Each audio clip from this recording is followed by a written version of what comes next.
This video will walk you through how to submit a timesheet for the hours you work in the ACE centers. First, navigate to the MCC homepage in your browser of choice and log in to your MCC portal with your A number and your password. On the left side, underneath the My Launchpad header, you should see an icon called Employee Self-Service. Clicking on this icon will bring you to a separate HRCMS page with a login screen, like so. In order to log into the HRCMS system, you need an ID and a password, both of which are different from your MCC A number and password. Your ID number can be found in an email from Lauren Hutchinson or the payroll department in your MCC email. It should look something like this. If you did not receive this email, please let the ACE program assistant know as soon as possible. Read the email and locate your ID number, in this case, here. Copy or write it down. This email also includes a record number, found next to the ID number. In the case of this example, record number 11. This is important information to remember once you have logged on to the HRCMS website. With ID and record number written or copied, return to the HRCMS page. Input your copied ID number and the password for this website. For new employees, or if you have never logged on to the Employee Self-Service before, the default password can be found on the MCC payroll website, middlesex.mass.edu/payroll. Scroll to the bottom of the page where you will find a link to Employee Pay Advice Access Directions. Follow the directions to log on. You'll be asked to change your password immediately and may have to log in again before you can get to the main menu. Once you are logged in, the first thing you should do is update your personal data in the system. Click on Personal Information Summary and go through each section, phone number, address, etc., by clicking on the Change Phone Number or Change Address buttons below the boxes and following the steps to add your information. In the email section, as shown here, it is probably best to put your MCC email, but if you don't have one, an email you check often will work also.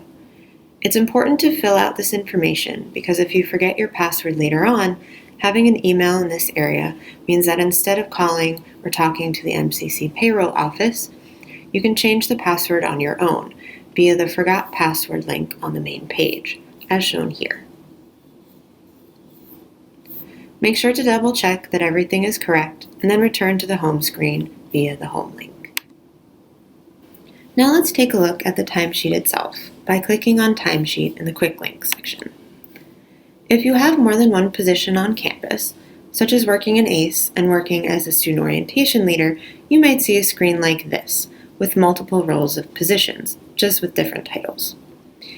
If you only have one position on campus, however, you will automatically be taken to a timesheet with dates and blank lines like this. Either way, it's important to know that you do not need to submit multiple timesheets for your positions in ACE, even if you are working in multiple roles within the department. Make sure to click on the link titled ACE Student Leader or SI Leader Perkins, and you'll be directed to the time input screen from earlier. Regardless of whether you have one or two positions on campus or in ACE, always double-check the record number of the timesheet before starting to enter your time to make sure you are putting the correct hours toward the correct position. The employee record number can be found here, just at the top of the table, underneath the employee ID number. Sometimes we may need to move you from one budget source to another. In this case, your role as an SI leader or peer tutor has not changed, but the funding source has. You will be instructed to start submitting your time under a new record number by your supervisor, and you will also receive a new email from payroll with that new record number. Timesheets for any work within ACE are due for the current week every Thursday by 12 p.m. That's noon. This is very important. Always remember, Thursday by 12 p.m. Once you have confirmed the record number and it's not Thursday before 12 p.m., enter the time that you will work for that current week. Let's say you work for ACE as a ramp-up tutor, SI leader, and a Blackboard ambassador on both Tuesday and Friday. On Tuesday, you worked in ramp-up from 10 to 12. So in the Tuesday row, in the in column, we would write 10, and then in the out column, we would write 12. Friday, you work as an SI from 8:30 to 10:30, go to class, and then do your Blackboard Ambassador work from 1 to 2:30. When you work twice in the same day, use the add sign on the far left of the table. In the first row, write the time for SI, 8:30 in the in column and 10:30 in the out column. And then in the second row, write when you did your Blackboard Ambassador work. In this case, in the in column, 1 o'clock, and in the out column, 2:30. When you've added all your shifts to the timesheet, and double check the hours, record number, and comments, and then you can hit submit. As you can see, once you hit submit, the program automatically assigns AM or PM to your times.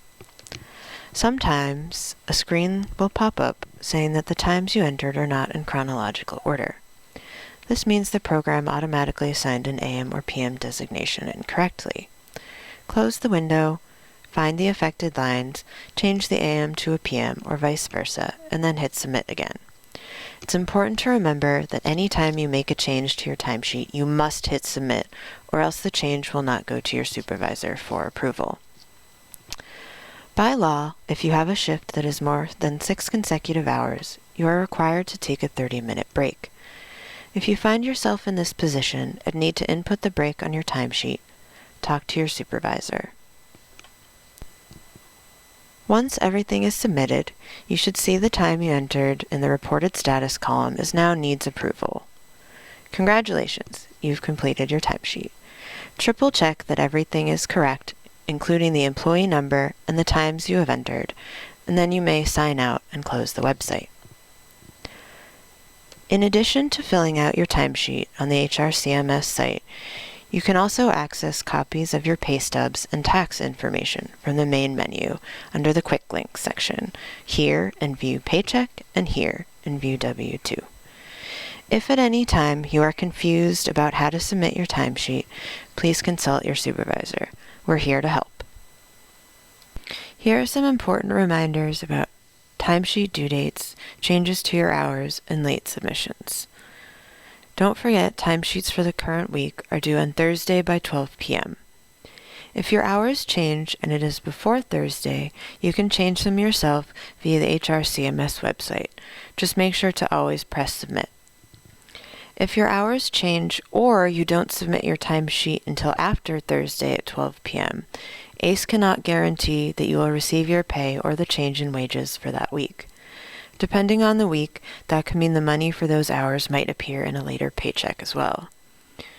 If you change your hours after Thursday, talk to or email your supervisor immediately. Please include the details of what was changed and the reason why. To recap, an email with your HRCMS ID and record number should be sent to you from the payroll department or the ACE program assistant soon. If not, let your supervisor know as soon as possible. And again, timesheets are due Thursday by 12 p.m. Make sure you're submitting your hours in the correct record number and in the correct day and date position in the table. Your HRCMS password expires every couple of months, so be prepared to reset it. Thankfully, the website will remind you. Also, if you forget your password, as long as you have added an email address in the personal information section of the HRCMS website, all you need to do is click Forgot Password on the login screen and follow the steps you received via email. Thanks, and when in doubt, always ask your supervisor for help.